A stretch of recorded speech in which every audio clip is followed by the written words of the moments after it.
नमस्कार, स्वदेश न्यूज देख रहे हैं आप। मैं हूं आपके साथ ऋषभ सोनी और लेकर आया हूं छत्तीसगढ़ की खास डिबेट, जिसमें आज हम बात करेंगे कानून व्यवस्था पर, जिस पर छत्तीसगढ़ में बीते 2 सालों में दर्जनों बार सुर्खियों में रहने के बाद गृह मंत्री विजय शर्मा का गृह जिला कवर्धा एक बार फिर से सुर्खियों में है। इस बार यहां एक असामान्य घटना ने प्रशासनिक और पुलिस व्यवस्था पर सवाल खड़े कर दिए हैं, जहां कलेक्टर गोपाल वर्मा ने अपनी सुरक्षा को लेकर पुलिस अधीक्षक को एक लेटर लिखकर गंभीर चिंता जताई। इस पत्र में उन्होंने जिले की पुलिसिंग व्यवस्था पर सवाल उठाए, खासकर 15 और 19 अगस्त की रात उनके बंगले के घेराव की घटना का जिक्र करते हुए। यह पत्र अब सोशल मीडिया पर वायरल हो रहा है और सियासत का रंग भी इसमें बढ़ा चढ़ा दिख रहा है। गृह मंत्री के गृह जिले में कानून व्यवस्था पर सियासत गरमाई है। दरअसल छत्तीसगढ़ में कानून व्यवस्था को लेकर राजनीति और सियासत में हमेशा हलचल बनी रही है। प्रदेश भर में सामाजिक धार्मिक घटनाओं के बाद अब प्रशासनिक अमला खुद सुरक्षा की मांग करने लगे, तो निश्चित तौर पर प्रदेश की कानून व्यवस्था और उनकी सुनिश्चित शुचिता पर सवाल उठना लाजमी है। और ऐसे में कलेक्टर के द्वारा एसपी को पत्र लिखकर कानून व्यवस्था पर चिंता जाहिर करना विपक्ष को बैठे बैठाए मुद्दा देना है। जिस तरह कवर्धा कलेक्टर ने पेट्रोलिंग टीम की निष्क्रियता पर सवाल उठाया, वहीं पीसीसी चीफ दीपक बैज ने कानून व्यवस्था को लेकर सरकार को घेरा। छत्तीसगढ़ में कानून व्यवस्था कांग्रेस का सबसे बड़ा मुद्दा रहा है। ऐसे में एक जिले के कलेक्टर का अपने ही जिले में एसपी को पत्र लिखकर सुरक्षा चाहना बड़े सियासी हलचल का कारण बन गया। कांग्रेस ने भी सवाल पूछे। इधर डिप्टी सीएम पूरे मामले में उचित कार्रवाई की बात कह रहे हैं। बहरहाल प्रदेश में मौजूदा कानून व्यवस्था को लेकर आमजन में चिंता तो है। जिस तेजी से अलग अलग जिलों से रोजाना अपराध के आंकड़े और हालात दिख रहे हैं, वो डरावने हैं। वहीं एक वाकया जिसमें एक और जिले के कलेक्टर जो खुद को असुरक्षित मानते हुए सुरक्षा की गुहार लगा रहे हैं, और दूसरी ओर हैं वहीं एसपी जिन पर सुरक्षा देने की जिम्मेदारी है। लेकिन कहानी सिर्फ अफसरों की नहीं है। इस टकराव के पीछे देखने पर तो सियासत का चेहरा भी नजर आ रहा है। अब जरा सोचिए, क्या ये महज एक प्रशासनिक अनबन है या फिर कोई सियासी इशारा? क्या कलेक्टर को निशाना बनाकर कोई राजनीतिक ताकत अपनी जमीन मजबूत करने में जुटी है? सारे सवालों के जवाब तलाशने की कोशिश करेंगे, लेकिन पहले सियासी वार पलटवार क्या है वो सुन लेते हैं। पिछले दिनों कवर्धा जिले के कलेक्टर ने 16 अगस्त को एसपी को पत्र लिखकर अपनी और घर की सुरक्षा की मांग की। कवर्धा जिला गृह मंत्री का खुद का जिला है। आपराधिक घटनाएं प्रदेश में कवर्धा जिला नंबर 1 पर है, और उस जिले के कलेक्टर अगर सुरक्षित नहीं है तो फिर आम जनता का क्या हालत होगा? आप समझ सकते हैं इससे बड़ा दुर्भाग्य क्या हो सकता है? गृह मंत्री का जवाब आना चाहिए। आखिर कलेक्टर को क्यों चिट्ठी लिखना पड़ा? देखिए, इन परिस्थितियों में लिखा गया है, कल समझने के बाद ही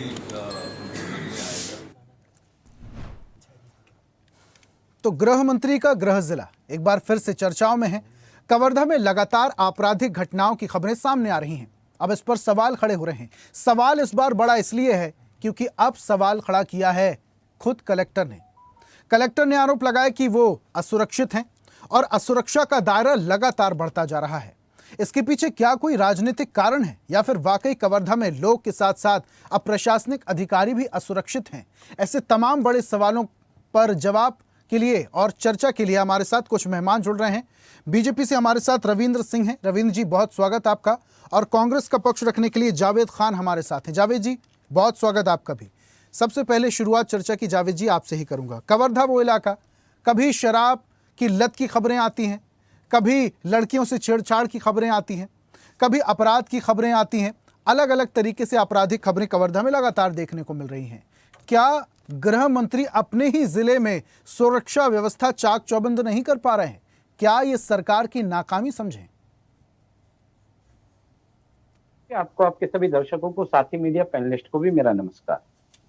देखिए, गृह मंत्रालय एक बहुत ही संवेदनशील मंत्रालय है, बहुत ही गंभीर मंत्रालय है। पहली बार चुन करके आए किसी नेता को इतनी बड़ी जिम्मेदारी भारतीय जनता पार्टी जो दे करके रखी है, आज कहीं ना कहीं यही सबसे बड़ी वजह है कि लगातार प्रदेश में कानून व्यवस्था चरमराती जा रही है। इस 18 महीने की सरकार में अगर आपने देखा होगा कि हमने और आपने सबसे ज्यादा अगर किसी बात पर चर्चा की है तो कानून व्यवस्था पर ही चर्चा की है।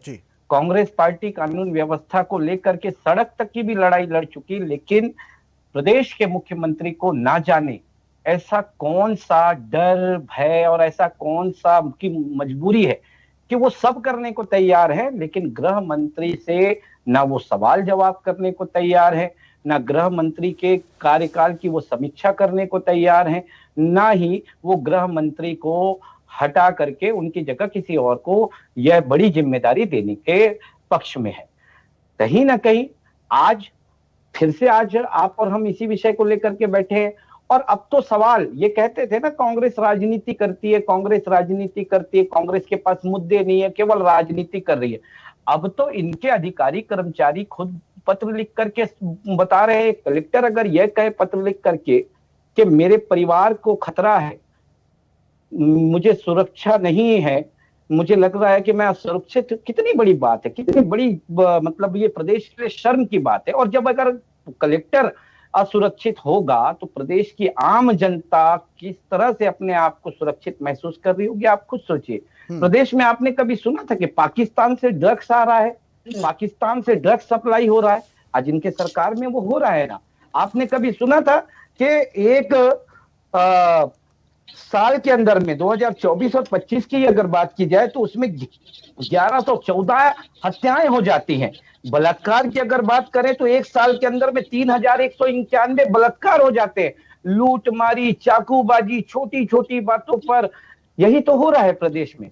और हमारे साथी प्रवक्ता मुस्कुरा रहे हैं, जैसे जानो मानो सरकार ये इसी चीज के लिए, इसी काम के लिए बनाए थे, ये इनके लिए उपलब्धि हो सकती है, लेकिन कोई राजनीतिक एंगल भी हो सकता है, उपलब्धि नहीं है।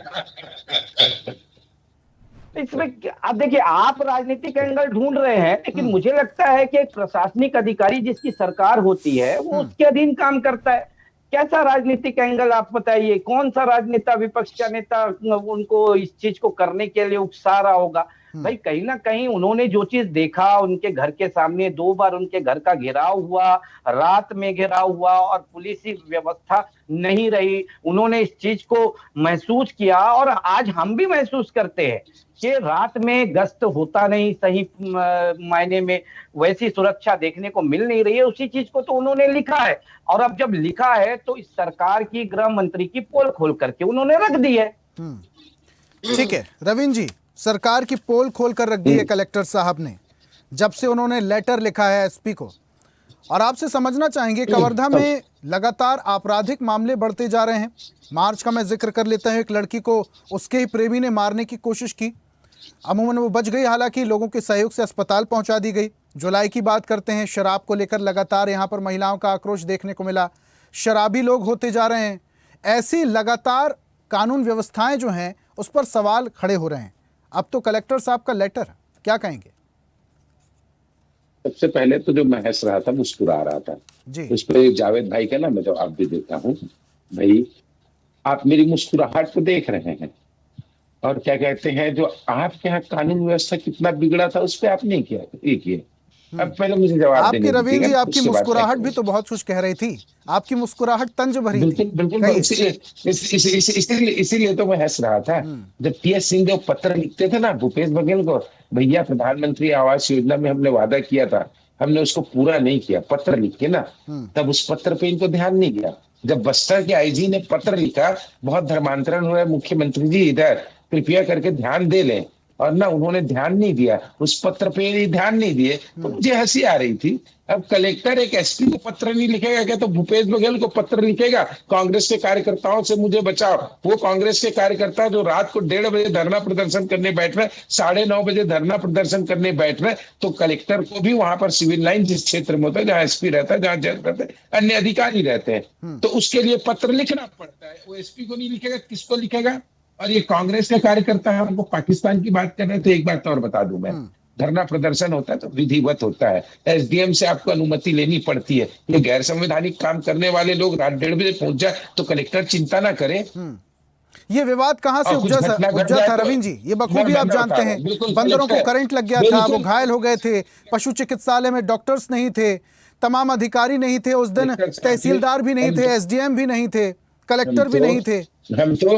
हम तो कलेक्टर साहब की बातों को मानते हैं। कलेक्टर साहब ने कहा आजकल कुछ लोग आके रात के 1 बजे धरना प्रदर्शन करने लगे हैं, रात के 9 बजे धरना प्रदर्शन करने लगे। और धरना प्रदर्शन करने का अर्थ क्या होता है? नियम तो है, परंपरा तो है, पद्धति तो है, प्रक्रिया तो है, और तो उस पद्धति का पालन करो ना। एसडीएम से, तहसीलदार से अनुमति लो ना। आपको किसने मना किया? आप उन लोगों से नियम पद्धति फॉलो करने की बात कर रहे हैं साहब। कवर्धा वो इलाका जहां पर मोस्टली लोग आदिवासी और गरीब तबके के लोग रहते हैं, वहां पर आप उनसे नियम कायदे फॉलो करने की बात कर रहे हैं। बिल्कुल बिल्कुल। और नेता मंत्रियों पर फॉलो नहीं होता है। नेता मंत्रियों पर नियम कायदे कानून नहीं होते।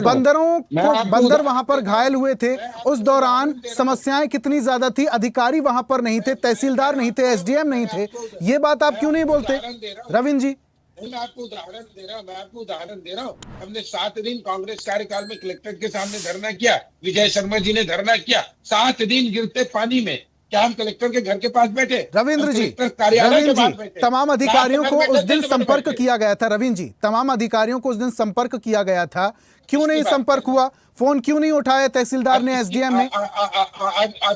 आज किसकी बात कर रहे हैं? उस कांग्रेसी कार्यकर्ता का? मैं कार्यकर्ताओं की बात नहीं कर रहा हूँ। मुद्दा कहां से गरमाया था, मैं उसकी बात कर रहा हूँ। मुद्दा कहां से गरमाया था? बंदर घायल हुए थे, अधिकारी नहीं थे वहां पर, जो पशु चिकित्सालय वहां पर डॉक्टर नहीं थे। अव्यवस्था थी ना साहब, अव्यवस्था थी। आप मरते हुए बंदर को लेके आप धरना प्रदर्शन करने बैठे हो, बकायद उसके बजाय आप जिला चिकित्सालय चले जाते, पशु चिकित्सालय चले जाते। कुछ बंदर मरे थे, कुछ बंदर घायल भी थे साहब। और आप लोग तो वो संस्कृति को प्रमोट करते हैं रविंद्र जी, आप लोग तो वो संस्कृति को प्रमोट करते हैं जहां पर वसुधैव कुटुंबकम के साथ साथ पक्षी, वायु, हवा, जानवर सबको जीने का, जीवन का अधिकार है। ऐसी संस्कृति को आप प्रमोट करते हैं, आप कैसे कह सकते हैं? बिल्कुल है। तो आपको कलेक्टर साहब के सामने मरना चाहिए, लेकिन उसका प्रदर्शन करेंगे। बंदर मर रहा है, उसको लेके पशु चिकित्सालय चाहिए। वो गए थे पशु चिकित्सालय, वहां पर गए थे, लेकिन पशु चिकित्सालय में डॉक्टर नहीं थे। जावेद जी, बिल्कुल नहीं, गलत बात मेरे पास। जावेद जी कहिए। एक मिनट, आऊंगा रविंद्र जी, आऊंगा। आपको पूरा मौका दूंगा, समय बहुत है। जावेद जी जल्दी से अपनी बात रखिए। मैं आऊंगा रविंद्र जी, पूरा समय दूंगा आपको। रविंद्र जी पूरा समय दूंगा। जावेद जी जल्दी से। देखिए सोनी जी, कांग्रेस की सरकार होती और बंदर मरते, घायल होते, तो इनका जवाब क्या होता? प्रभु श्री राम की सेना के साथ में ये अपराध कर रहे हैं, प्रभु राम श्री की सेना के साथ में ये क्या कृत्य कर रहे हैं। मैं सुनिए ना, आप बीच में मत बोलिए, मैं शांति से वापस अभी आप रविंद्र जी सुनिए, ऐसे थोड़ी रविंद्र जी अरे सुन लो, पूरा टाइम दूंगा। मैं बोल रहा हूँ, मैं वादा कर रहा हूँ, पूरा टाइम दूंगा आपको बोलने का। मैं आपको पूरा टाइम दूंगा रविंद्र जी, पूरा टाइम दूंगा मैं आपको बोलने का। जावेद जी जल्दी से बात रखिए अपनी। मेरी बात तो पूरी होने दीजिए भाई। कांग्रेस के सरकार में प्रभु राम जी की सेना होती है, इनकी सरकार में वो सिर्फ मात्र एक बंदर हो जाता है। ऐसी इनकी संवेदनशीलता है और ऐसे ही इनके धर्म की राजनीति है, ये तो स्पष्ट हो जाता है। दूसरी बात भाई, आप अपनी बात बताइए ना। कांग्रेस के काल में अरे 18 महीना हो गई आपकी सरकार को, अब तो कांग्रेस का जाप जपना बंद कर दीजिए। मेरे को तो लगता है जो अगला चुनाव आते आते तक तो ये लोग नेहरू जी को भी ले आएंगे। अरे नेहरू जी हमको करने से रोक रहे हैं, अरे नेहरू जी की वजह से हम ये नहीं कर पाए। अरे भैया आप इस चीज को स्वीकारिए। अगर आप बोल रहे हैं रात के 1:30 बजे कोई आके कलेक्टर के घर के सामने धरना दे रहा है, तो वो नहीं दे पाए, ये भी व्यवस्थित करने की जिम्मेदारी आपके सरकार की है, उसकी नहीं है जो 1:30 बजे जाकर के बैठ रहा है। लॉ एंड ऑर्डर को कंट्रोल रखने की जिम्मेदारी आपकी सरकार की है, उसकी नहीं है जो लॉ एंड ऑर्डर। क्या वो आपकी पार्टी के कार्यकर्ता थे जावेद जी? अरे भाई आम नागरिक थे। देखिए इनके विरोध में आपकी पार्टी के कार्यकर्ता नहीं थे जावेद जी? क्या आपकी पार्टी के कार्यकर्ता नहीं थे वो? सोनी जी अभी सर्टिफिकेट मिल जाएगा, अभी आप कांग्रेस के पक्ष में बोलने लग जाएंगे, अब ये बोल देंगे कि आप तो कांग्रेसी हैं। नहीं, मैं सवाल पूछ रहा हूं आपसे। कोई नहीं कह सकता मुझे कि मैं बीजेपी का हूं या कांग्रेस का हूं, ये कोई भी प्रवक्ता डिसाइड नहीं करेगा। जावेद जी मैं आपसे पूछ रहा हूं, ये बताइए क्या वो कांग्रेस के कार्यकर्ता थे या नहीं? जावेद जी उस शहर के नागरिक, जावेद जी कांग्रेस के कार्यकर्ता नहीं थे? कांग्रेस के कार्यकर्ता नहीं थे? आप बोल दीजिए कांग्रेस के कार्यकर्ता नहीं थे। प्रथम वो उस शहर के नागरिक थे, संवेदनशील। जावेद जी आप बखूबी जान रहे हैं कि मैं क्या पूछ रहा हूं आपसे। जावेद जी आप डाइवर्ट मत कीजिए। कांग्रेस के कार्यकर्ता थे वो? इसका मतलब यह है कि हो सकता आपके है कांग्रेस कार्यकर्ताओं सरकार को, जब आपकी तक- पार्टी के नेताओं को यह पता चल चुका है कि देश प्रदेश की हवा अब किस रंग की तरफ बह रही है और उस रंग का फायदा किस तरीके से उठाना है, यह भी बखूबी लोगों को पता चल चुका है। तो बंदरों पर राजनीति करने के लिए आपके कार्यकर्ता पहुंच गए, यह भी तो है ना साहब। नहीं सोनी जी, आप कैसे कह रहे हैं कि बंदरों पर राजनीति करने के लिए पहुंच 1:30 गए? अरे बजे संवेदनशील लोग हैं। आपके रात के 1:30 कार्यकर्ता बजे भी खड़े कलेक्टर के रहे। बंगले पर रात घेराव के करने के लिए 1:30 पहुंच जाते हैं, बिल्कुल। थाने जाते, शिकायत दर्ज कराते, वहां पर कोई अधिकारी उन्हें नहीं मिला, पशु चिकित्सालय में डॉक्टर्स नहीं मिले, इस बात की वो शिकायत करते, एफआईआर कराते। जिला बाकी अगर इतना ही दंडाधिकारी दर्द कौन था होता है सोनी जी? बंदरों के जिला घायल होने का, दंडाधिकारी कौन होता है? जावेद जी, कलेक्टर होता है। जावेद जी, जिला बंदरों के घायल दंडाधिकारी होने का, कलेक्टर जावेद होता जी, है। जावेद जी, सबसे बड़ा बंदरों अधिकारी के घायल कलेक्टर होने का, होता है। उनके मरने का इतना दर्द था आपके कार्यकर्ताओं को, तो निजी अस्पताल ले जाते, वहां उनका उपचार कराते, और जब वो ठीक हो जाते अगले दिन सुबह जाते अधिकारियों के पास। रविंद्र जी बोलिए। जी, मैं यही बात बोल रहा, सुनिए, देखिए सबसे बड़ी बात, वो कांग्रेस का कार्यकाल हो या भाजपा का हमेशा श्री राम की सेना ही मानती है। ये कांग्रेस के लोग बैठ अरे के अभी बोलेंगे तो आप ना, बंदर बंदर कर रहे थे जी। अभी आपको मैं याद दिलाया हूँ, अभी मैं याद दिलाया हूँ जो श्री राम की सेना है। अभी मैंने याद दिलाया आपको, मैंने याद दिलाया है अभी आपको। उससे पहले आप बंदर बंदर कर रहे थे, आप संवेदनशीलता दिखा रहे थे। अरे याद तो मैंने दिलाया आपको कि वो भगवान श्री राम की सेना है, वो भगवान श्री राम की सेना है। मैंने याद दिलाया आपको, आप तो भूल गए थे। अरे सत्ता में आने के बाद आप भूल जाते हो, आपको विपक्ष में ही याद आता है कि भगवान श्री राम कौन है, भगवान श्री राम की सेना कौन है, एक-एक करके बस। वानर कौन है। रविंद्र जी, जावेद जी, एक-एक करके ऐसे नहीं। जावेद जी शांत हो जाइए। आप लोगों को विपक्ष जावेद में जी, याद आता है। देखिए आपको मैंने बोलने का याद पूरा मौका दिया था दिलाया मैंने। आपको। जावेद जी ठीक है। रविंद्र जी, मैंने स्थितियां अलग याद थी। दिलाया है अभी। रविंद्र जी मैंने याद ठीक है, दिलाया जावेद जी है बस अभी। करिए ना। रविंद्र जी पॉइंट पे आते हैं। रविंद्र जी ऐसे तो पूरी डिबेट, पूरा समय निकल जाएगा, ऐसे नहीं, सीधा पॉइंट पे आते हैं ना। वहां पर व्यवस्थाएं चरमराई हुई थी, वहां पर व्यवस्थाएं चरमराई हुई थी। रविंद्र जी आप भले ही ठीकरा फोड़े, कांग्रेस के कार्यकर्ता घेराव करने के लिए चले गए, राजनीति हो रही थी, लेकिन कवर्धा में व्यवस्थाएं चरमराई हुई थी, ये बात मानना पड़ेगा आपको। रविंद्र जी बिल्कुल नहीं मानता, मैं बिल्कुल नहीं मानता। रात 1:30 बजे आप जाएंगे कलेक्टर के घर प्रदर्शन अरे करने। तो उनको रोकने का काम आपका था ना, कैसे नहीं रोक पाए? अरे उसको भी, उनको भी रोकने का काम आपका था। रविंद्र जी क्या कलेक्टर के बंगले के पास गश्त नहीं हो रही थी? रविंद्र जी क्या कलेक्टर साहब के बंगले के पास गश्त नहीं हो रही थी, पेट्रोलिंग नहीं हो रही जवाब थी? नहीं होता क्या है वहां तो पर सामने सैनिक वाले नहीं की तैनात बात थे? आपको बदतमीजी से लगती रविंद्र है। जी ठीक है, जावेद जी एक करके ऐसे नहीं, समय निकल जाएगा ना, जनता को कुछ समझ में भी नहीं आएगा हम क्या चर्चा करें। रविंद्र जी आप 1:30 बजे प्रदर्शन करने जाएंगे, रविंद्र जी उपचार करने जाएंगे। क्या कलेक्टर साहब के बंगले के पास पेट्रोलिंग नहीं होती? बिल्कुल होती है। उनको भगाया गया क्या? लेकिन आप रात 1:30 बजे करोगे, 2 अगर बजे वहां पर करोगे, 9 बजे पेट्रोलिंग हो रही करोगे, थी तो लोगों को घेराव करने से रोका जा सकता था। उनको भगा दे, तब भी तकलीफ आपको, कि भगा दिया गया। प्रदर्शन करने क्यों कर रहे थे, दिया? गलत कर रहे आप थे। प्रदर्शन कर लिए तब भी तो आपको तकलीफ हो रही है। रविंद्र जी बिल्कुल नहीं, तो एक चीज बताइए। देखिए दोनों बात कर रहे हैं आप, है ना। आप प्रदर्शन कर लिए तो भी तकलीफ, मैं ये कह रहा हूं अगर पेट्रोलिंग हो रही थी वहां पर तो रोका क्यों नहीं गया? हंसते हैं ना, यही उनका पाकिस्तानी चेहरा, जो पाकिस्तान की देखिए अब बताओ आप ये गलत ट्रैक पे जा रहे हैं रविंद्र जी। रविंद्र जी ये गलत ट्रैक पे जा रहे हैं। आप पाकिस्तान जैसे देश का नाम हिंदुस्तान की किसी भी नागरिक के लिए कैसे ले सकते हैं? रविंद्र जी गलत बात। रविंद्र जी मैं इस बात का समर्थन नहीं करता, ना ना रविंद्र जी, उल्टी पुल्टी बात मत करिए। रविंद्र जी ये गलत बात है। रविंद्र जी सीधा मुद्दे की बात करते हैं ना रविंद्र जी।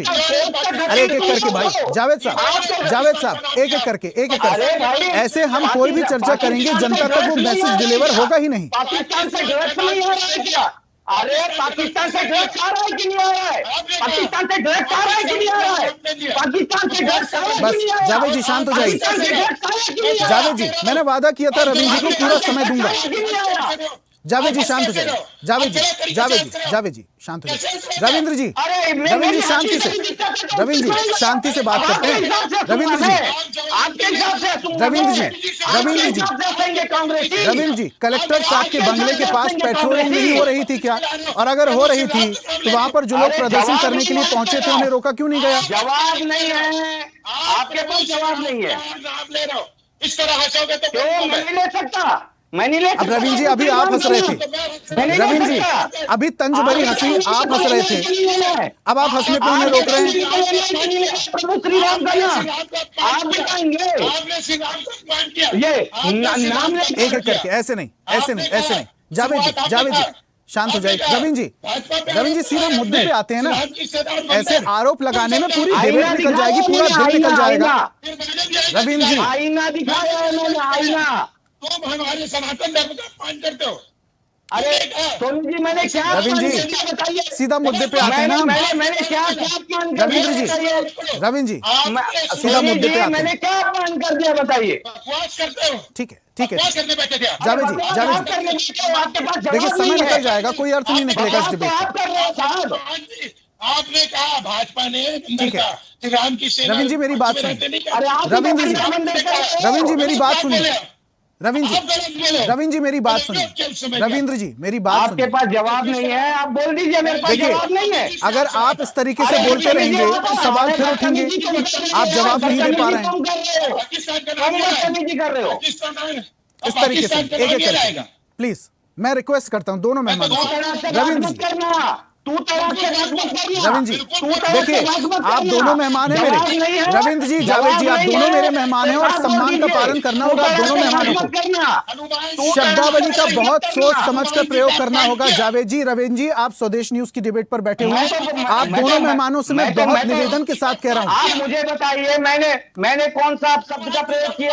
रवीन जी, मैंने जावेद जी, पाकिस्तान- देखिए शब्दों की मर्यादा रखनी होगी, शब्दों की मर्यादा रखनी होगी। आप दोनों मेरे मेहमान हैं, मैं एक दूसरे का अपमान करने बिल्कुल भी नहीं दूंगा। एक एक करके बात करते हैं, सीधा पॉइंट पे आते हैं। रवींद्र जी सीधा पॉइंट पे आते हैं। आप देखिए हंसने पर अब आप उन्हें पाकिस्तानी हंसी बोलेंगे तो ये गलत है ना, क्योंकि थोड़ी देर पहले आप भी हंस रहे थे तंज बजी हंसी। इन्होंने हनुमान जी के लिए कहा, हम हनुमान जी की सेवा। रवीन जी थोड़ी देर पहले आप भी हंस रहे थे ना साहब। इन्होंने कहा ना- रवीन साहब नहीं, मैं वैसे नहीं मैं हंसा। बहुत निवेदन से मैं बहुत निवेदन से बोल रहा हूँ। थोड़ी देर पहले आप भी हंस रहे थे ना। अब सीधा मुद्दे पे आते हैं, अब सीधा मुद्दे पे आते हैं। रवीन जी, रवीन जी अब सीधा मुद्दे पे आते हैं, सीधा मुद्दे पे आते हैं। रवीन जी सुनिए ना, सुनिए, ठीक है आपको मौका पूरा दूंगा मैं, बस एक चीज का आंसर दीजिए। रवीन जी सिर्फ एक बात का आंसर दीजिए। क्या कलेक्टर के बंगले पर पेट्रोलिंग नहीं हो रही थी? और अगर पेट्रोलिंग हो रही थी तो वहां पर कुछ लोग प्रदर्शन करने के लिए पहुंचे, किसकी जिम्मेदारी है उन्हें रोका जाए, प्रदर्शन ना करने दिया जाए रात के 1:30 बजे? रवीन जी देखिए बिल्कुल देखिए, कलेक्टर साहब का ऑफिशियल बयान है। एक इस तरह का पत्र हम रोटिकल में लिखते हैं, ठीक। दूसरा उन्होंने कहा रात 1:30 बजे कोई 10 बजे यदि प्रदर्शन करेगा और वहां पर जजेस रहते, एसपी रहते, अनेक अधिकारी रहते, तो मुझे लिखना पड़ा पत्र। उनका ऑफिशियल बयान आ गया। फिर इसे क्या है कि ऑफिशियल है, उन्होंने लिखा है, उनको लिखा है तो बड़ी करना है, उन्होंने लिखा है, तरीके से भी नहीं लिख सकते। वो डीएम है, क्या वहां पर लोगों को डंडा मार के भगा दे, उस समय मार के भगा दे तो भी बात गलत होगी। कलेक्टर है, उनको जो विवेक लगा उन्होंने किया। हमने कहा सीधी सी बात, मुझे बुरा लगा आपके डिबेट में शुरुआत में ही कि इन्होंने स्पष्ट कह दिया उस समय हनुमान जी से नहीं थी, आज बंदर होगा। ये कोई सनातन धर्म पे बोलने वाले लोग हैं? इस तरह बात करेंगे तब तो मैं खून के आंसू पी के रह गया। अभी इनके मानपुर में कांग्रेस कार्यकाल में 100 बंदरों को शिकारी ने मारा। एक कांग्रेसी बोला हो तो बता दे, एक कांग्रेसी बोला। मैंने उसको धार्मिक रूप देने की कोशिश किया। ये बोले पाकिस्तान से ड्रग्स आता था, बांग्लादेश नहीं आते थे, सांप्रदायिक भावना कौन भड़काने की कोशिश कर रहा है? ठीक है रवीन जी, अब देखिए ये चर्चा बहुत लंबी चल सकती है, समय मेरे पास नहीं है ज्यादा। मैं बहुत माफी चाहूंगा जावेद जी, आपको समय नहीं दे पाऊंगा, मेरे पास समय खत्म हो चुका है। रवीन जी बहुत शुक्रिया हमारे साथ जुड़ने के लिए। जावेद जी आपका भी बहुत बहुत शुक्रिया हमारे साथ जुड़ने के लिए, चर्चा में शामिल होने के लिए। और आज हम बात कर रहे थे कानून व्यवस्था की, वो कानून व्यवस्था जिस पर अब सवाल उठ रहे हैं। सवाल इसलिए उठ रहे हैं क्योंकि अब खुद कलेक्टर ने इस कानून व्यवस्था, सुरक्षा व्यवस्था पर सवाल उठा दिए हैं। लेटर लिखा एसपी को और सुरक्षा की मांग कर डाली। लेकिन अब ये सुरक्षा को लेकर लेटर लिखा गया है, जो क्या ये लेटर बम बन जाएगा? क्या छत्तीसगढ़ में सियासत के और भी मायने इस लेटर के जरिए निकाले जाएंगे? ये आने वाला वक्त बताएगा। आज की खास पेशकश में फिलहाल इतना ही। देखते रहिए स्वदेश न्यूज, सबसे पहले देश। और ऐसी ही ताजा खबरों के लिए लाइक, फॉलो और यूट्यूब पर सब्सक्राइब कर बेल आइकन जरूर दबाइए। और हर अपडेट के लिए विजिट कीजिए स्वदेशलाइव.com।